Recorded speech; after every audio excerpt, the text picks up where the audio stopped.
For me, to have gone through some of the historical aspects of racism and coming to the present, it has allowed me to examine myself in terms of how have I been influenced in terms of those subtle things that are in existence that I have not really personally picked up on. Also, how to maybe address it in a way that you don't create enemies, but you're able to confront it in a way that you have conversation and any discussion.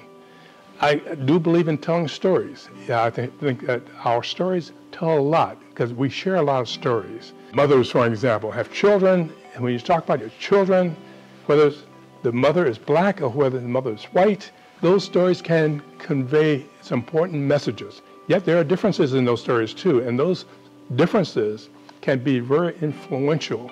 And I don't believe that you can take a class and say, okay, I'm fixed. That doesn't happen that way.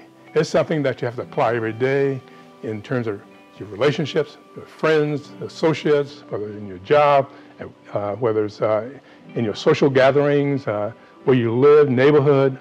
The relational aspects of it, to me, is so significant and important.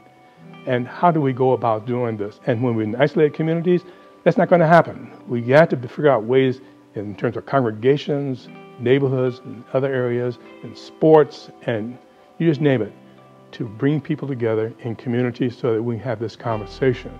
And through this conversation, we get to know each other, and we can examine and learn and grow and realize that we're not as different as we think we are.